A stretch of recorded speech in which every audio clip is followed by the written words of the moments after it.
So hello everyone, I am back with the new video.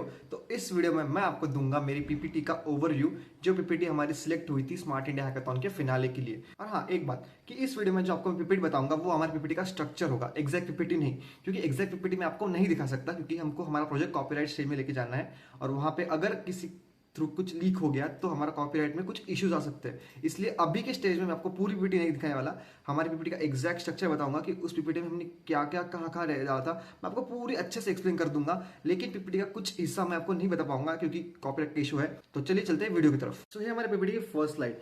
तो इस slide में आपको अपनी डिटेल्स भरनी होगी, जैसे आपका जो प्रॉब्लम स्टेटमेंट आईडी होगा वो, जो टाइटल होगा वो, थीम सिलेक्ट करनी है, प्रॉब्लम स्टेटमेंट कैटेगरी और टीम आईडी। जो टीम आईडी आपको एसपीयूसी थ्रू मिलती है वो टीम आईडी, और उसके बाद अपनी टीम का नेम। तो ये आपको यहाँ पे दिखना है, सबमिट करना है। तो फर्स्ट स्लाइड इतनी कुछ डिफिकल्ट नहीं है, बहुत आराम से आप इसको भर सकते हो, पर यहाँ डिटेल सब अच्छे से भरना। तो अब आती है सेकंड स्लाइड। इस स्लाइड में आपको एक्सप्लेन करना है कि आपने प्रॉब्लम स्टेटमेंट से क्या समझा, आप क्या सोल्यूशन देने वाले हो और कैसे देने वाले हो, वो सब आपको यही एक्सप्लेन करना है। देखिए, आपके पास सिर्फ एक स्लाइड है एक्सप्लेन करने के लिए, तो आपको बहुत ही अच्छे से और शॉर्ट में उसको एक्सप्लेन करना है। तो देखिए, आइडिया और सोल्यूशन पार्ट में आपको एक्सप्लेन करना है कि आप सोल्यूशन को कैसे देने वाले हो। जैसे आपका वेब ऐप है, आपका मोबाइल ऐप है, वो क्या काम करता है, वो कैसे काम करता है, उसकी मेन यूएसपी क्या है, वो सब आपको यहाँ लिखना है। उसके 3-4 फीचर्स जो आपको फीचर 1, फीचर 2, फीचर 3, वो सब आपको यहाँ लिखने हैं कि उसके मेन जो फीचर्स है वो आपको यहाँ लिखने हैं। उसके बाद उसके कौन से इनपुट्स पे और कौन से आउटपुट्स पे वो काम करता है वो सब आपको लिखना है कि क्या इनपुट देने पे क्या आउटपुट मिल रहा है, जिससे वो ऑर्गेनाइजेशन को बेनिफिट हो सकता है। उसके बाद आता है प्रॉब्लम रेजोल्यूशन का सेक्शन। तो यहाँ आपको एक्सप्लेन करना है कि आपका टारगेट ग्रुप क्या है, उसको आप क्या सोल्यूशन देने वाले हो और उनको क्या बेनिफिट होने वाला है उस सोल्यूशन से। तो ये आपको यहाँ पे एक्सप्लेन करना है, मतलब आपने जो समझा उस प्रॉब्लम स्टेटमेंट से वो आपको यहाँ एक्सप्लेन करना है। और देखिए, आप क्लियरली स्ट्रक्चर वाइज अपलोड कीजिए, मतलब कुछ भी अभी कोई स्क्वायर बॉक्स इधर जा रहा है उधर जा रहा है ऐसे नहीं, पूरे स्ट्रक्चर से अपलोड कीजिए। उनको भी देखने पीपीटी आपकी अच्छी लगनी चाहिए, क्योंकि उनके पास बहुत कम टाइम होगा आपकी एक पीपीटी को देखने के लिए। तो आप उनको इंप्रेस कीजिए कि आपकी पीपीटी ऐसी होगी ऐसी होगी। तो इस तरीके से आप पीपीटी बनाइए। उसका आता है यूज केस डायग्राम। ये बहुत इंपॉर्टेंट है कि आपके ऐप में या वेबसाइट में या आपका हार्डवेयर होगा तो उसमें जो एक्टर्स कौन कौन है, मतलब उसके यूजर्स कौन कौन है। जैसे हमारे केस में था स्टूडेंट्स थे, इंस्ट्रक्टर थे, एडमिन्स थे और ऑर्गेनाइजेशन थी। तो ये 4 एक्टर्स थे। तो उनको उनके रोल क्या है और वो क्या क्या काम उस ऐप में करने वाले हैं वो आपको इस सेक्शन में अपलोड करना है। तो इस तरीके से आपको ये डायग्राम बनानी है। तो आता है यूनिकनेस का सेक्शन।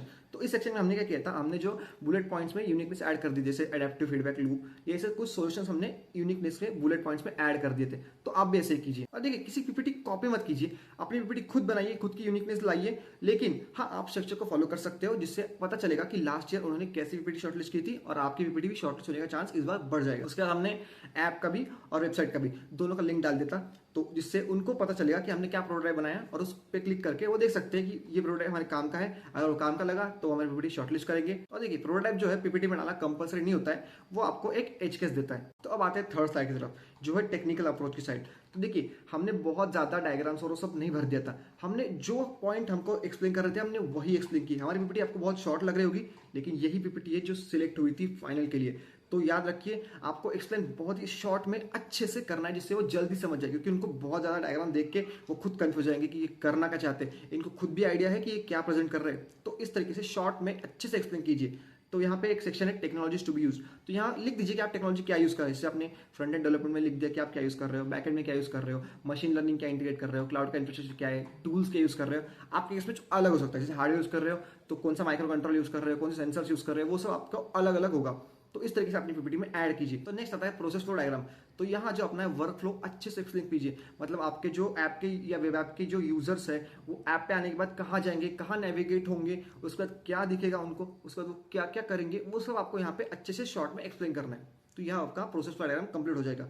उसके बाद सिस्टम आर्किटेक्चर। देखिए, ये बहुत इंपॉर्टेंट है। अगर आपको अपने ऐप का या वेब ऐप का सिस्टम आर्किटेक्चर क्लियर है ना, तो आप अपना प्रोटोटाइप बहुत जल्दी बना सकते हो, क्योंकि आपको पता है कि आपको क्या क्या टेक्नोलॉजी यूज करनी है, उसका स्ट्रक्चर क्या होने वाला है। तो देखिए, बेसिकली सिस्टम आर्किटेक्चर में क्या होता है कि आपका जो ऐप है उसमें क्या क्या टेक्नोलॉजी यूज होंगी, वो किस किस लेयर में यूज होगी, वो आपको एक्सप्लेन करना होगा। उसके बाद हमने जो जो टेक्नोलॉजी यूज की है उसके हमने फोटो डाल दिए, जिससे जल्दी उनको समझ जाए कि हाँ, ये टेक्नोलॉजी यूज कर रहे हैं और ये इस पर काम करने वाले। तो इस तरीके से ये हमारी टेक्निकल अप्रोच की स्लाइड होगी कंप्लीट। तो नेक्स्ट स्लाइड है फिजिबिलिटी और वायबिलिटी की।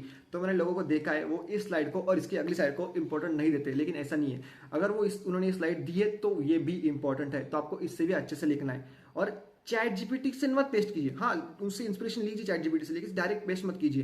कुछ टूल्स मिलते हैं जिससे लैंग्वेज चेंज होती है, तो उसे यूज करके यहाँ अपलोड कीजिए, क्योंकि चैट जीपीटी डायरेक्ट आप यूज करेंगे तो उनको भी पता चल जाएगा कि यहाँ पे जो लैंग्वेज यूज हुई है वो चैट जीपीटी से यूज हुई है। तो इसलिए ऐसा मत कीजिए। तो फिजिबिलिटी पहला सेक्शन है feasibility analysis of the idea. तो यहाँ आपको 3 सेक्शन मिलेंगे, जैसे फाइनेंशियल वायबिलिटी, टेक्निकल फिजिबिलिटी और मार्केट फिजिबिलिटी।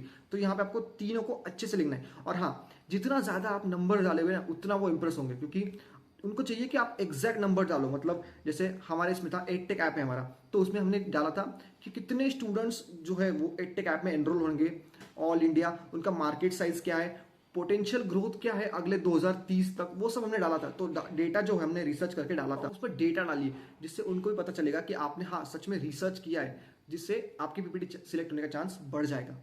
उसके बाद आता है पोटेंशियल चैलेंजेस और रिस्क। तो बताइए कि आपके ऐप को प्रोडक्ट को डेवलप करने में आपको क्या रिस्क मिल सकते हैं। जैसे हमारे इसमें था real time data sync, user में engagement and retention, performance issues, scalability, data security and privacy. तो ये जो 5-6 है वो हर ऐप में, हर वेबसाइट में आ सकते हैं। देखिए हार्डवेयर में कुछ अलग आ सकते हैं, तो वो हम इस पर बात नहीं करेंगे, क्योंकि उस पर उन लोगों को पता होगा अच्छे से कि क्या आ सकते हैं।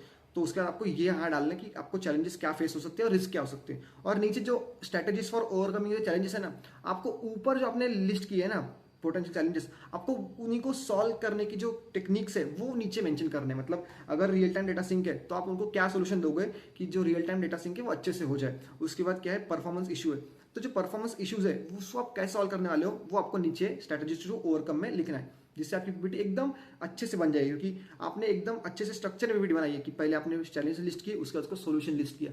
तो इससे उनको अच्छे से पता चल जाएगा कि ये बंदा बहुत क्लियर है अपने आइडिया के साथ और इसकी पीपीटी हमको सिलेक्ट करनी चाहिए और इसको बुलाना चाहिए फिनाले के लिए। तो नेक्स्ट स्लाइड है इंपैक्ट्स एंड बेनिफिट्स की। तो इसमें 2 सेक्शन होंगे, पोटेंशियल इंपैक्ट और बेनिफिट्स ऑफ द सॉल्यूशन। तो देखिए पोटेंशियल इंपैक्ट में जो आपके स्टेक होल्डर्स है उनको फाइंड आउट कीजिए, वो आपके अच्छे से पता होने चाहिए आपको कि आपके स्टेक होल्डर्स क्या है और आप किसको सोल्यूशन देने वाले हो और उनको क्या इंपैक्ट होने वाला है, क्या सच में आपके सोल्यूशन से उनको इंपैक्ट होने वाला है या नहीं, वो फाइंड आउट कीजिए, उन्हें लिस्ट डाउन कीजिए कि वो इंपैक्ट क्या होगा। और यहाँ भी थोड़े नंबर्स डालिए, नंबर से लोग इंप्रेस होते हैं, तो यहाँ भी नंबर्स डालिए। उसके बाद आता है बेनिफिट्स ऑफ द सॉल्यूशन कि जो एग्जिस्टिंग सॉल्यूशंस है उनसे ज्यादा आपका सॉल्यूशन कैसे बेटर है वो यहाँ डालिए। अगर कुछ कॉम्पिटिटिव की नंबर्स है आपकी वजह से कि आपका जो ऐप है, वेब ऐप है या कोई भी सॉल्यूशन है आपका, कि आपके जो कॉम्पिटिटर अगर एग्जिस्ट करते हैं तो उनसे आपका सॉल्यूशन कैसे बेटर है वो यहाँ डालिए। तो ये था इंपैक्ट एंड बेनिफिट की स्लाइड।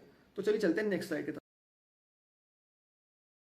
तो लास्ट स्लाइड आपकी पीपीटी होने वाली है रिसर्च एंड रेफरेंसेस। तो यहाँ पे आपने रिसर्च तो की होगी, कुछ रिसर्च पेपर ढूंढने होंगे, कुछ साइट्स पे आप विजिट करे होंगे, या आपको कुछ सॉल्यूशन या कॉम्पिटिटर की कुछ पीडीएफ से कुछ मिली होंगी, तो वो आपको यहाँ पे लिस्ट डाउन करनी है। और देखिए साइटेशन के साथ डालिए जिससे अच्छा इंप्रेशन पड़ता है। यहाँ पे कुछ 5 to 6 या 7 to 8 रेफरेंसेस डालिए जो कि अच्छे होंगे, बेनिफिट होंगे आपका।